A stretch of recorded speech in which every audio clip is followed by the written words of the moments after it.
حسین حق پرستی کی علامت ہے۔ پانچواں ریفرنس بھی بخاری اور مسلم دونوں میں ہے، مشکات میں 5958۔ عقبہ بن عامر رضی اللہ تعالیٰ عنہ کہتے ہیں کہ نبی صلی اللہ علیہ وسلم نے اپنی وفات سے صرف 1 مہینہ پہلے شہدائے احد کے شہادت کے 8 سال کے بعد، 3 ہجری میں ہوئی غزوہ احد، 8 سال بعد 11 ہجری بنتی ہے، اور 11 ہجری میں ہی آپ صلی اللہ علیہ وسلم کی ربیع الاول کے مہینے میں وفات ہوئی۔ نماز جنازہ دوبارہ پڑھی شہدائے احد پر، اور آپ صلی اللہ علیہ وسلم نے قبرستان میں خطبہ دیا، اور آپ صلی اللہ علیہ وسلم یوں خطاب فرمانے لگے گویا آپ زندوں اور مردوں دونوں سے رخصت ہو رہے ہیں۔ یعنی آپ صلی اللہ علیہ وسلم نے ان جانثاروں کو یاد رکھا جنہوں نے احد کے موقع کے اوپر قربانی دی تھی، ان کی قربانیوں سے 3 براعظموں میں اگلے 5 سے 6 سال میں حکومت مسلمانوں کی پہنچنے والی تھی۔ انہوں نے فروٹ نہیں کھایا تھا ان قربانیوں کا، فروٹ کھانے والے بعد میں تھے، اس لیے آپ صلی اللہ علیہ وسلم نے ان کو ڈرایا۔ اور دوسرا غزوہ احد میں دنیا کی محبت کی انوالومنٹ کی وجہ سے فتح شکست میں بدل گئی تھی، تو آپ صلی اللہ علیہ وسلم نے اس کی بھی یاد دہانی کروائی۔ اور پھر آپ صلی اللہ علیہ وسلم فرمایا کہ میں تمہارا پیش رو ہوں، میں آگے آگے جا رہا ہوں، تم نے میرے پیچھے آنا ہے، اور میں اپنے حوض کوثر کو اس وقت یہاں پر کھڑا ہوا بھی دیکھ رہا ہوں۔ اللہ نے دکھا دیا، اللہ نے زمین کے خزانوں کی چابیاں مجھے عطا فرما دی ہیں، یعنی رومن امپائر، پرشین امپائر، اس وقت کی آپ سمجھ لیں رشین امپائر اور امریکن امپائر، اس کی چابیاں مجھے دے دی ہیں، یعنی میری امت اس کو فتح کر لے گی، 3 براعظموں تک حکومت پہنچ جائے گی۔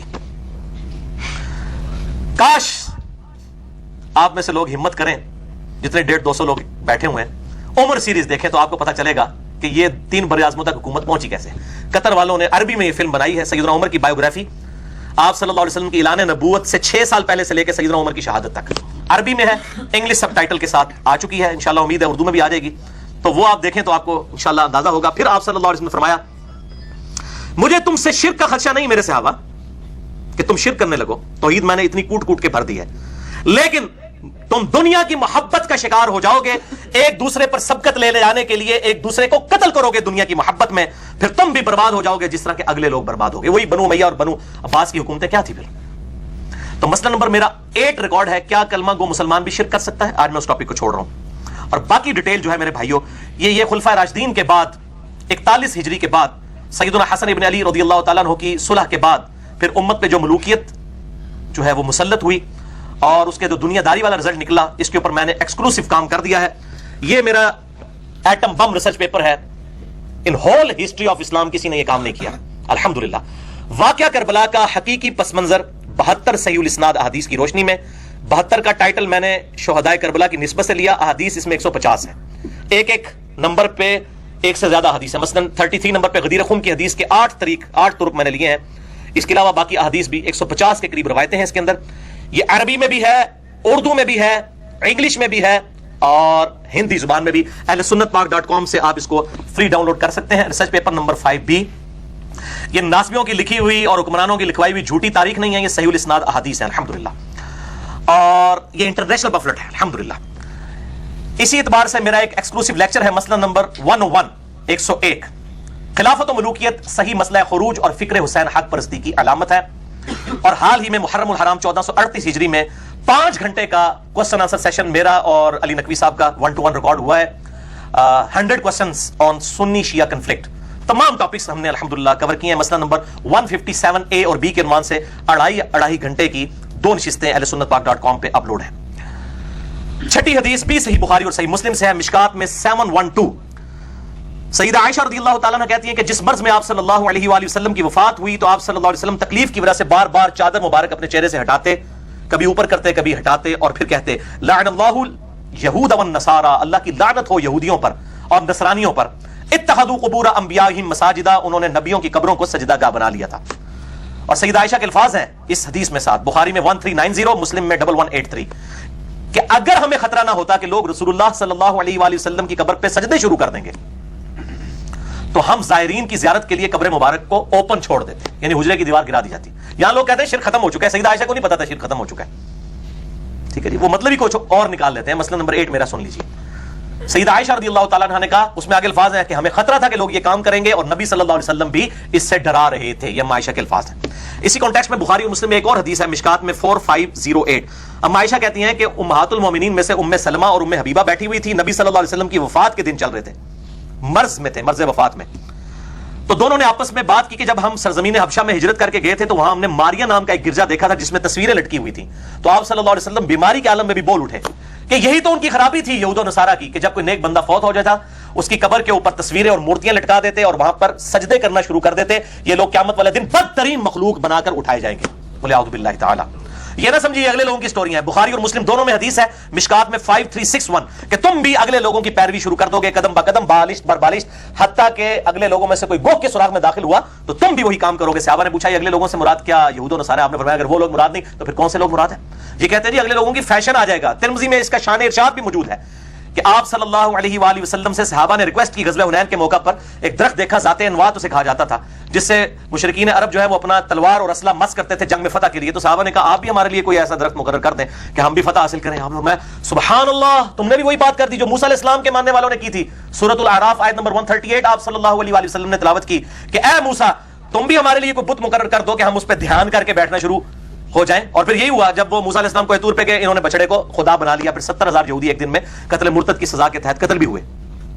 تو آپ نے صحابہ سے کہا تم نے بھی وہی بات کر دی جو موسیٰ علیہ السلام کے ماننے والوں نے. فیشن کی بات نہیں ہو رہی، پرٹیکولرلی حدیث عقیدہ شرک کے بارے میں ہے. یہ میں ڈاکٹر آصف اشرف جلالی صاحب جو بریلوی مکتب فکر کے اس وقت محدث اعظم بنے ہوئے ہیں، ان کے لیے میں یہ پھکی دے رہا ہوں کہ شان ارشاد جامع ترمذی میں اس حدیث کا موجود ہے. یہ پینٹ شرٹ کے بارے نہیں، مولوی نے سارا دن پینٹ شرٹ ہی وڑ جانا جا کے. فیشن کی گل ہوتی پینٹ شرٹ ہی وڑ جاتے ہیں. ان کے پاس جو موبائل ہیں 50-50 ہزار کے، اس میں ان کو کوئی مشابہت نظر نہیں آتی. ڈشکرے مولوی جو بڑی بڑی کلاشن کوفوں کے ساتھ 2-2 کلو کا گوشت ایک وقت میں کھانے والے اور اتنی مہنگی ریفلیں اور لینڈ روورز میں پھرنے والے، یہ ان کو مشابہت کافروں کی نہیں آتی. مشابہت جو ہے پینٹ شرٹ اور ٹائی وچ نظر آتی ہے، اور کوئی مشابہت نہیں نظر آتی. تو یہ میں نے ساتھ ساتھ مسئلہ کلیئر کر دیا. مسئلہ نمبر 8 میرا دیکھ سکتے ہیں. اور قبروں کے احکام، مزارات، گنبد خضرا اور مسجد نبوی سے ریلیٹڈ میرا ڈیٹیل لیکچر ہے مسئلہ نمبر 27 کے نام سے اہل سنت پاک.com پر، جسے شوق ہو تو وہ دیکھ سکتا ہے. 7ویں حدیث صحیح بخاری سے ہے، مشکات میں 6221. سیدنا انس رضی اللہ تعالیٰ عنہ کہتے ہیں کہ ایک دفعہ آپ صلی اللہ علیہ وسلم کی مرض وفات کے دن کی بات ہے، ان دنوں کی، کہ سیدنا ابو بکر صدیق رضی اللہ تعالیٰ عنہ اور سیدنا عباس ابن عبد المطلب رضی اللہ تعالیٰ عنہ وعلیہم السلام، یہ دونوں انصار کی ایک مجلس کے پاس سے گزر رہے تھے. تو انصار جو ہے وہ آپ صلی اللہ علیہ وسلم کی مجلس کو یاد کر کے رو رہے تھے کہ وہ وقت بھی تھا کہ آپ صلی اللہ علیہ وسلم بیمار نہیں تھے، ہم روزانہ آپ کی باتیں سنتے تھے. تو وہ آپ صلی اللہ علیہ وسلم کی مجلس کو یاد کر کے رو رہے تھے. تو سیدنا ابو بکر صدیق رضی اللہ تعالیٰ عنہ فوراً نبی صلی اللہ علیہ وسلم کے پاس گئے کہ اس طرح آپ کے صحابہ رو رہے ہیں آپ کی یاد میں. تو آپ صلی اللہ علیہ وسلم حریص علیکم بالمؤمنین رؤوف الرحیم، اسی وقت کالے رنگ کی پٹی سر پہ باندھی، سر درد کی وجہ سے. یہ پٹی باندھنا سنت ہے.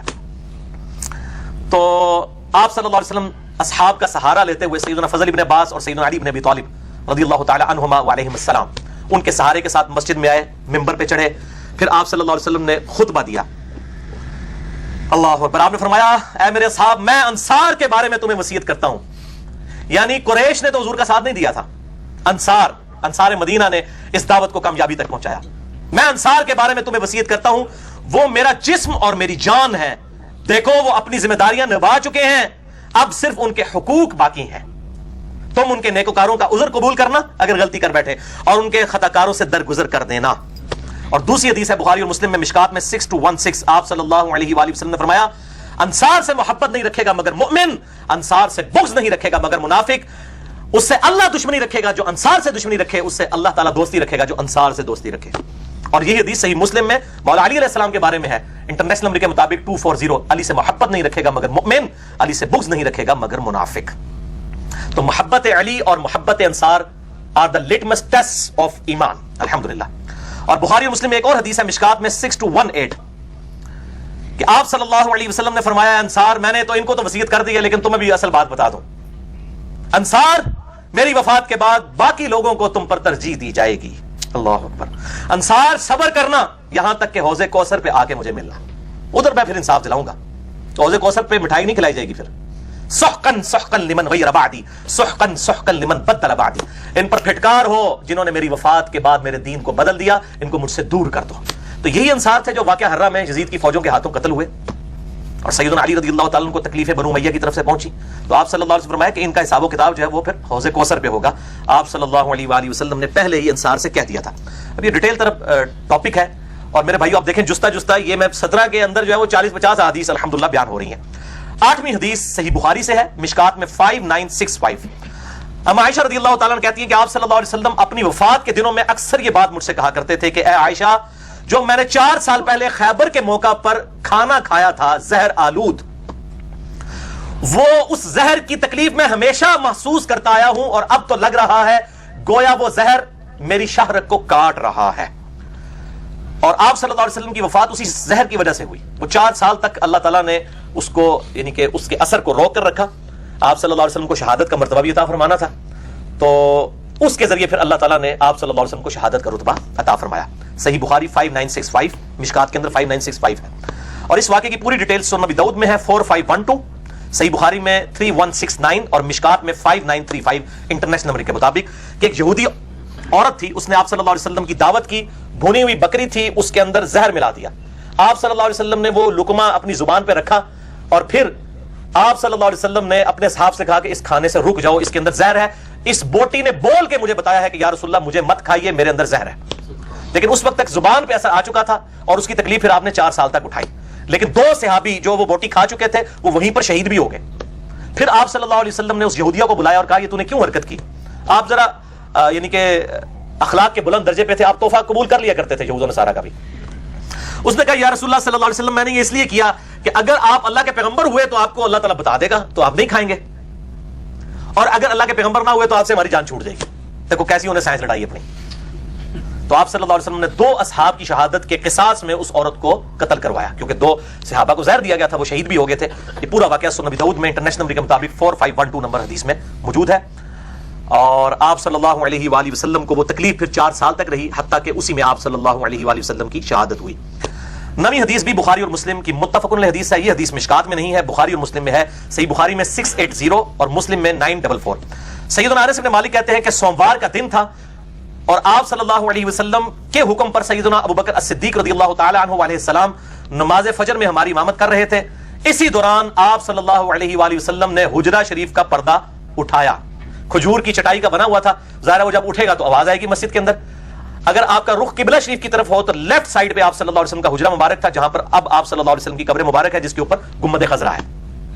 وہاں سے جب پردہ اٹھایا تو انس بن مالک کہتے ہیں کہ ہم لوگ نماز کی حالت میں اتنا خوش ہوئے, قریب تھا کہ ہم آپ صلی اللہ علیہ وسلم کی زیارت کی شوق میں نماز ہی توڑ دیتے, فطرے میں مبتلا ہو جاتے. ہم آپ صلی اللہ علیہ وسلم کو نماز میں دیکھنا شروع کر دیا اور سیدنا ابو بکر صدیق رضی اللہ تعالی عنہ علیہ السلام نے اپنا مصلی چھوڑ دیا تو آپ صلی اللہ علیہ وسلم مسکرا پڑے اور آپ نے یوں ہاتھ سے اشارہ کیا کہ میں نماز پڑھانے نہیں آیا, صرف دیکھنے کے لیے آیا ہوں. اور پھر آپ صلی اللہ علیہ وسلم نے پردہ نیچے کیا اور اس حدیث کے الفاظ ہیں کہ سیدنا انس کہتے ہیں یہ سوموار کا دن تھا اور اسی دن صبح چاش کے وقت آپ صلی اللہ علیہ وسلم دنیا سے رحلت فرما گئے. انا للہ و انا الیہ راجعون.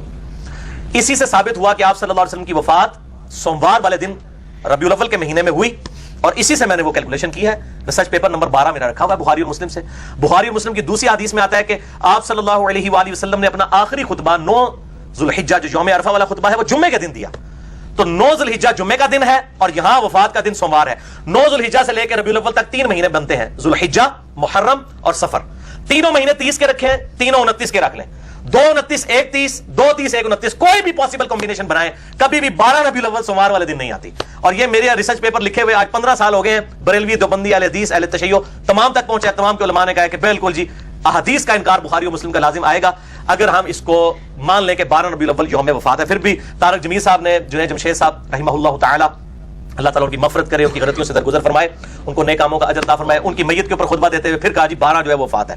یہ جو ہے نا بس ایک مسکنسیپشن چل پڑی, یعنی بخاری اور مسلم سے ثابت کیا ہے.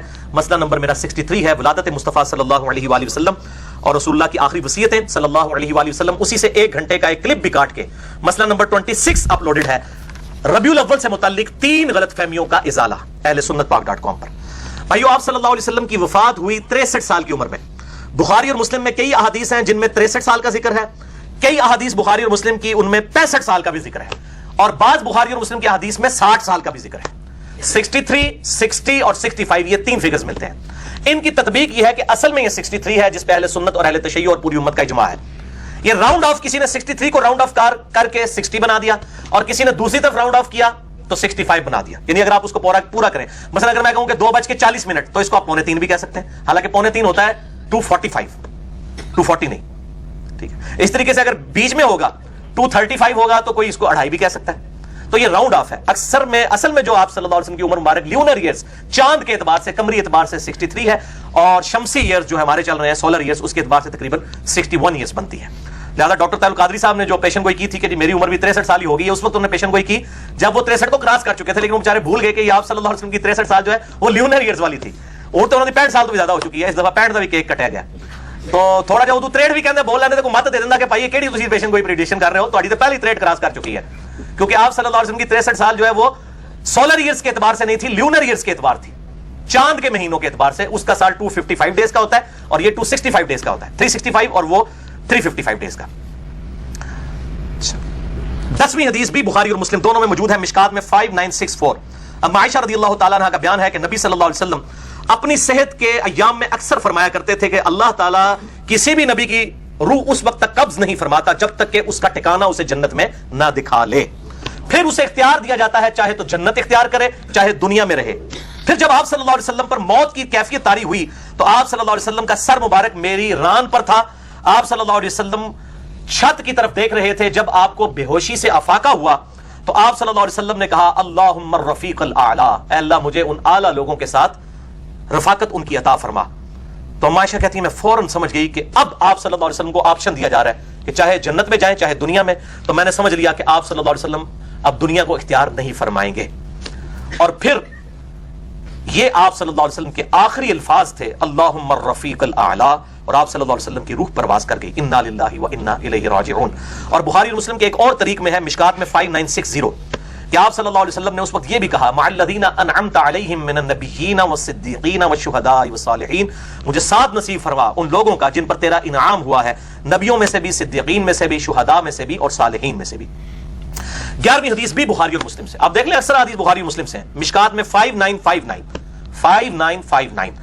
ام عائشہ رضی اللہ تعالیٰ عنہ کہتی ہیں کہ مجھ پر اللہ کا انعام ہے کہ آپ صلی اللہ علیہ وسلم نے میری باری کے دن میرے گھر میں میرے سینے اور تھوڑی کے درمیان سر مبارک تھا وفات پائی, اور آپ صلی اللہ علیہ وسلم کی وفات سے پہلے اللہ تعالیٰ نے میرا لعاب اور آپ صلی اللہ علیہ وسلم کا لعاب دہن مبارک, تھوک مبارک ایک جگہ پر جمع فرما دیا. اور پھر ام عائشہ کہتی ہیں میرے بھائی عبد الرحمن بن ابی بکر آئے رضی اللہ تعالیٰ عنہ, ان کے ہاتھ میں مسواک تھی, تو آپ صلی اللہ علیہ وسلم نے اشارہ کیا, مسواک کی طرف آپ کا شغف تھا. تو میں سمجھ گئی, تو مسواک آپ کو دی گئی, آپ مسواک کرنے لگے. نزا کے عالم میں بھی اندازہ کریں دانتوں کی صفائی کی اتنی اہمیت ہے, چاہے مسواک سے ہو چاہے ٹوتھ برش سے ہو, اس سے کوئی فرق نہیں پڑتا. مسواک کریں گے اس کا بھی ثواب ہے, ٹوتھ برش سے کریں گے اس کا بھی ثواب. اصل میں دانتوں کی صفائی مقصد ہے, ورنہ تو ہم کیا صابن کے ساتھ جسم دھوتے ہیں یا مٹی کے ساتھ؟ ادھر کسی مولوی کو نہیں یاد آتا صابن کے استعمال کرتے ہیں, یہاں وہ مسواک ایک منٹ اگر برش کی بات کرے وہ کہتے ہیں جی خلاف سنت ہو گیا, تو صابن خلاف سنت نہیں ہے. اصل میں صحیح مسلم میں حدیث ہے 534, صفائی نصف ایمان ہے. اصل مقصد ہے صفائی, چاہے وہ ٹوتھ پیسٹ کے ذریعے ہو, خصوصاً آج کل جو مرغن غذائیں ہیں تو بعض اوقات تو صحیح طریقے سے صفائی بھی نہیں ہوتی, چاہے وہ مسواک کے ذریعے ہو, ثواب دونوں کا انشاءاللہ تعالی ملے گا.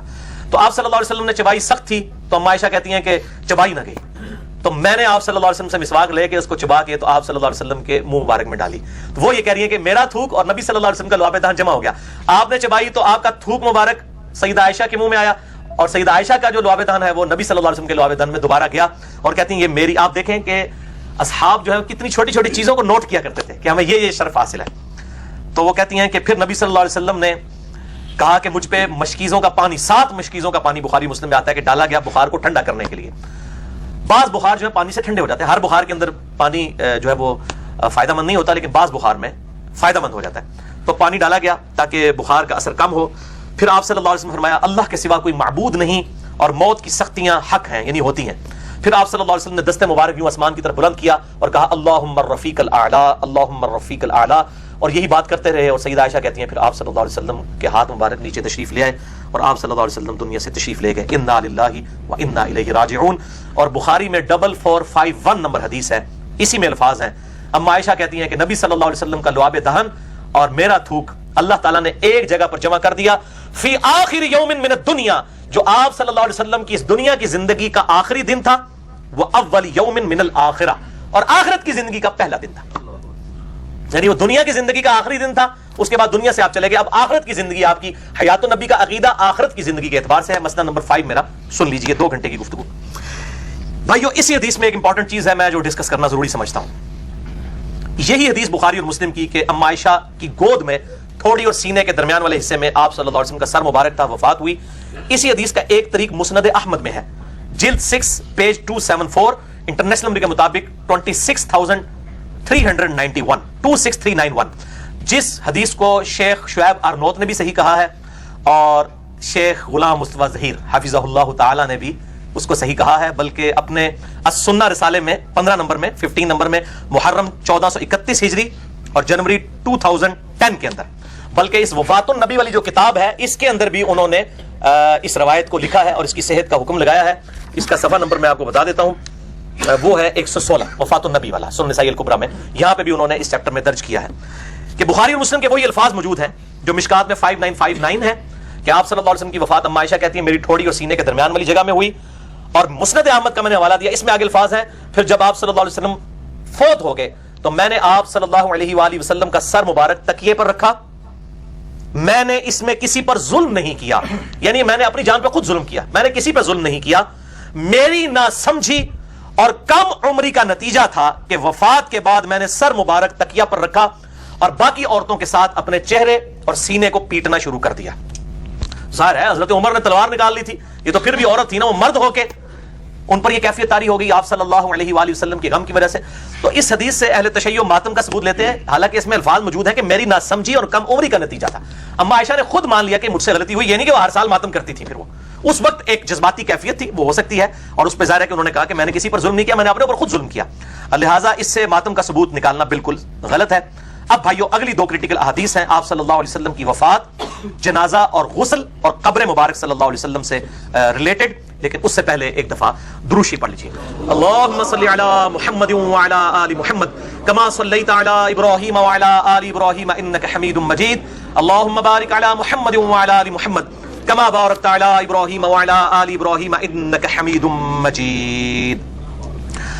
12ویں حدیث صحیح بخاری کی کریٹیکل ترین حدیث ہے اور کم از کم 5 طرق اس کے صحیح بخاری میں ہیں. انٹرنیشنل نمبر کے مطابق 1241 1242 3667 3668 4454. مشکات میں یہ موجود نہیں, اس لیے میں نے اس کا نمبر نہیں بتایا. اما عائشہ رضی اللہ تعالیٰ عنہ کہتی ہیں کہ جب آپ صلی اللہ علیہ وآلہ وسلم کی وفات ہوئی, بہت کریٹیکل حدیث ہے, سیدنا ابو بکر صدیق رضی اللہ تعالیٰ عنہ علیہ السلام میرے حجرے میں داخل ہوئے, آپ صلی اللہ علیہ وسلم کے سر مبارک سے کپڑا ہٹایا, صحیح بخاری 1241, ماتھے پر بوسہ دیا اور پھر سیدنا ابو بکر نے رونا شروع کر دیا. پھر آپ صلی اللہ علیہ وسلم کی میت مبارک کو مخاطب کر کے عرض کی, یا نبی اللہ, اے اللہ کے نبی صلی اللہ علیہ وآلہ وسلم, لا یجمع اللہ علیک موتین, اللہ تعالیٰ آپ پر 2 موتیں جمع نہیں کرے گا. ایک موت تو ہر شخص کو آنی ہے, کل نفس ذائقۃ الموت, اس کے بعد آپ کی ہمیشہ کی زندگی شروع ہو چکی آخرت کی. اما الموتہ التی کتبت علیک فقد متہا, ایک موت تو آپ کا مقدر تھی جو آپ کو آ کر رہنی تھی اور وہ موت آپ پر آ گئی.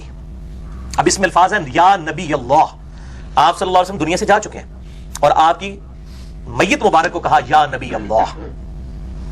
ہم نماز میں پڑھتے ہیں, بخاری اور مسلم کی متفق علیہ حدیث ہے اور مشکات میں ہے 909 کہ جب تم پڑھو گے السلام علینا وعلی عباد اللہ الصالحین, السلام علیک ایھا النبی سے لے کے آن ورڈ, تو زمین و آسمان میں جہاں کہیں بھی کوئی نیک بندہ ہے اس تک تمہارا سلام اللہ کی طرف سے پہنچ جائے گا. تو یا رسول اللہ ہم نماز میں بھی کہتے ہیں. اصل مسئلہ یہ ہے کہ آپ صلی اللہ علیہ وآلہ وسلم کو مدد کے لیے نہیں پکارنا, اس مسئلے کو آپ سمجھیں. صرف یا رسول اللہ کہنا, یا نبی اللہ کہنا, لبیک یا رسول اللہ کو محبت میں کہہ لیتا ہے, وہ لبیک اللہم لبیک کے ایکویلنٹ نہیں, ویسے محبت کے لیے لبیک یا حسین کہہ لیتا ہے اگر اس کے پیچھے بد عقیدگی نہیں, کوئی مسئلہ نہیں. میں نے مسئلہ نمبر 157 میں بھی بتایا. تو اس مسئلے کو سمجھے, اصل میں بد عقیدگی نہیں پیچھے ہونی چاہیے. تو یہاں پہ بھی سیدنا ابو بکر صدیق رضی اللہ تعالیٰ عنہ نے میت مبارک کو کہا, صحیح بخاری 1241, یا نبی اللہ لا یجمع اللہ علیک موتین. بلکہ المصنف ابن ابی شیبہ میں انٹرنیشنل نمبر کے مطابق 11793 11793 نمبر اثر ہے. یہ اثر الموطا امام مالک میں بھی ہے, فضل الصلاۃ علی النبی میں بھی ہے, السنن الکبریٰ للبیہقی میں بھی موجود ہے کہ عبداللہ بن عمر رضی اللہ تعالیٰ عنہ جب بھی سفر پر جاتے یا واپس آتے پہلے مسجد نبی میں 2 نفل پڑھتے, پھر قبر رسول پر آ کر عرض کرتے السلام علیک یا رسول اللہ, پھر کہتے السلام علیک یا ابا بکر, اور پھر سیدنا عمر کی قبر پر آ کر کہتے السلام علیک یا عمر. اسی پہ اہل سنت اور اہل تشیع کا اجماع ہے کہ قبر رسول صلی اللہ علیہ وسلم پر السلام علیک یا رسول اللہ آپ جا کر پڑھیں گے. باقی تفصیلات کسی کو چاہیے تو 3 گھنٹے کا میں نے لیکچر پرٹیکولرلی قبر رسول صلی اللہ علیہ وآلہ وسلم کی حاضری سے متعلق فرقہ وارانہ نظریات کا تحقیقی جائزہ, جس میں میں نے امام ابن تیمیہ اور امام علی السبکی دونوں کی ایکسٹریمز کا رد کیا تھا. ایک صوفیوں کے امام ہے, ایک سلفیوں کے امام ہے, اور درمیان کا راستہ بتایا تھا 3 گھنٹے میں, مسئلہ نمبر 54C اور 54D اہل سنت پاک.com پہ. اسی حدیث کی طرف ہیں بخاری میں جس کے 5 طریق میں نے بتائے. سیدنا ابو بکر صدیق رضی اللہ تعالیٰ نے ماتھے پر بوسہ دیا, پھر آپ صلی اللہ علیہ وسلم کی میت مبارک کو کہا یا نبی اللہ, اللہ تعالیٰ آپ پر 2 موتیں جمع نہیں کرے گا. پھر حجرہ مبارک سے باہر نکلے, مسجد نبوی میں آ گئے اور وہاں پہ مجمع لگا ہوا ہے. سیدنا عمر رضی اللہ تعالیٰ کہہ رہے ہیں اللہ کی قسم نبی صلی اللہ علیہ وسلم فوت نہیں ہوئے. باقی حدیث کی کتابوں میں آتا ہے انہوں نے کہا کہ میں قتل کر دوں گا جو یہ بات کرے گا اس کو. سیدنا ابو بکر نے کہا عمر بیٹھ جاؤ, حضرت عمر بیٹھ ہی نہیں رہے. پھر سیدنا ابوبکر ممبر پہ چڑھ گئے. اب سیدنا ابوبکر کا ریگارڈ صحابہ میں سب سے زیادہ تھا. لوگ پہلے حضرت عمر کے گرد جمع تھے, پھر انہوں نے حضرت عمر کو ان کے حال پہ چھوڑا اور سیدنا ابوبکر صدیق رضی اللہ تعالیٰ عنہ علیہ السلام کی طرف متوجہ ہوئے. اور سیدنا ابوبکر نے پہلا جملہ ہی اتنا سخت بولا, الا آگاہ ہو جاؤ, من کان یعبد محمدا فان محمد قد مات. جو کوئی محمد صلی اللہ علیہ وآلہ وسلم کی عبادت کرتا تھا, حالانکہ کوئی نہیں کرتا تھا, لیکن توحید is the most sensitive issue in the sight of Allah. توحید کے لیے انہوں نے یہ فرضی بات بھی کر دی. اگر کوئی کرتا تھا بھی تو سن لے کہ محمد صلی اللہ علیہ وسلم کو موت آ گئی ہے. ومن کان یعبد اللہ, اور جو کوئی اللہ کی عبادت کرتا ہے, فإن اللہ حی لا یموت, تو بے شک اللہ زندہ ہے, اسے کبھی موت نہیں آئے گی. پھر انہوں نے آیت پڑھی سورہ آل عمران آیت نمبر 144 جو ہم پہلے کور کر چکے ہیں.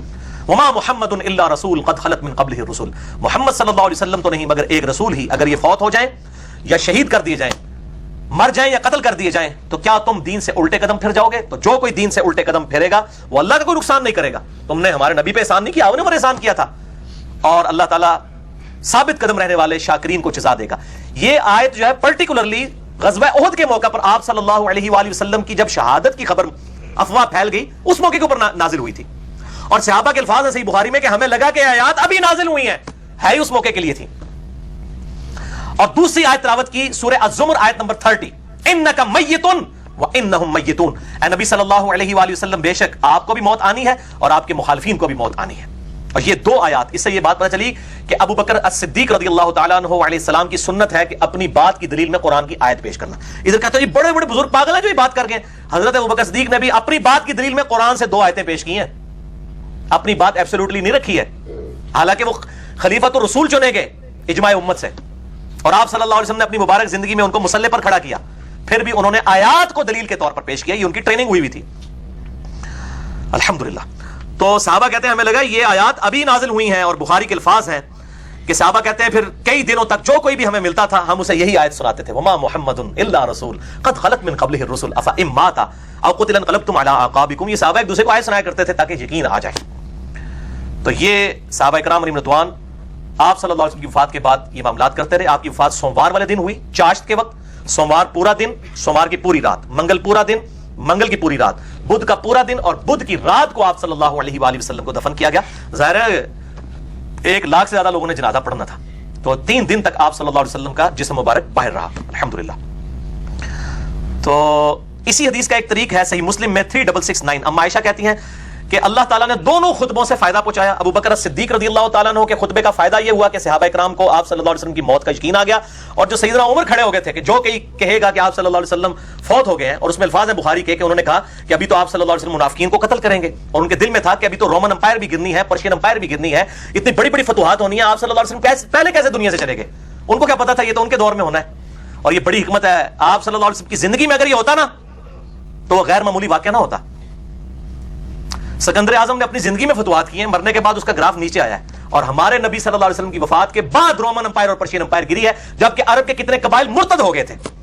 یہ نبی کا معجزہ ہے کہ اللہ تعالیٰ نے والذی ارسل رسولہ بالہدی ودین الحق لیظہرہ علی الدین کلہ, وہی اللہ ہے جس نے الہدی یعنی قرآن اور دین حق کے ساتھ نبی صلی اللہ علیہ وسلم کو مبعوث کیا تاکہ اس دین کو باقی ادیان پر غالب کر دے, خواہ کافر اور مشرک اس کا برا مان جائیں. یہ غالب کیا ہے آپ صلی اللہ علیہ وسلم کی زندگی میں نہیں, سیدنا عمر کے دور میں جا کے قادسیہ کے اندر جو ہے وہ پرشین امپائر بھی ٹوٹ گئی, ٹکڑے ٹکڑے ہو گئی, اور جنگ یرموک میں رومن امپائر نے بھی گھٹنے ٹیک دیے. حالانکہ کتنے قبائل مرتد ہو گئے تھے, کسی نے سوچا نہیں تھا کہ یہ ساری جمعیت جو ایک لیڈر محمد رسول اللہ صلی اللہ علیہ وآلہ وسلم کے انڈر جمع تھی وہ بکھر گئی. اور یہی ہے جن کے بارے میں بخاری مسلم میں حدیث ہے, میرے حوض کوثر پہ کچھ اصحاب لائے جائیں گے, الفاظ ہے اصحاب ہوں گے, میرے صحابہ ہوں گے, میں کہوں گا اصحابی اصحابی, یہ تو میرے صحابہ ہیں, میرے صحابہ ہیں. مجھے کہا جائے گا کہ انہوں نے آپ کے دین کو بدل دیا آپ کے بعد, آپ کو نہیں پتا یا رسول اللہ. آپ کہتے ہیں میں پھر کہوں گا سحقن سحقن لمن غیر بعدی, سحقن سحقن لمن بدل بعدی, ان پہ پھٹکار ہو, ان کو مجھ سے دور کر دو جنہوں نے میری وفات کے بعد میرے دین کو بدل دیا. یہ بخاری مسلم دونوں میں نے پورا لیکچر ریکارڈ کروایا, مسئلہ نمبر 96, عظمت صحابہ, رد المنافقین اور سنی شیعہ کے اختلاف کا تحقیقی جائزہ. جو آپ صلی اللہ علیہ وسلم کی زندگی میں مسلمان تھے اور ابو بکر الصدیق رضی اللہ تعالیٰ عنہ علیہ السلام کے خلاف کھڑے ہو گئے, مرتد ہو گئے, ان کے خلاف جنگ کی گئی, تو ظاہر مرتد وہی ہوتا ہے جو پہلے مسلمان تھا, وہ اصحاب تھے, قانوناً اصحاب تھے, بعد میں وہ مرتد ہو گئے. تو یہ میرے بھائیوں بہت کریٹیکل حدیث ہے. اور ام عائشہ کہتی ہیں کہ ابوبکر صدیق کے خطبے کا بھی فائدہ ہوا, اور سیدنا عمر کے خطبے کا فائدہ یہ ہوا کہ منافقین وہاں پر دب گئے حضرت عمر کے رعب کی وجہ سے. دونوں خطبوں سے اللہ نے نفع پہنچایا. باقی ثقیفہ بنی ساعدہ میں کیا ہوا وہ مسئلہ نمبر 55 دیکھ لیں. وصی رسول کون ہے صلی اللہ علیہ وآلہ وسلم, اور حدیث قرطاس کا تحقیقی جائزہ.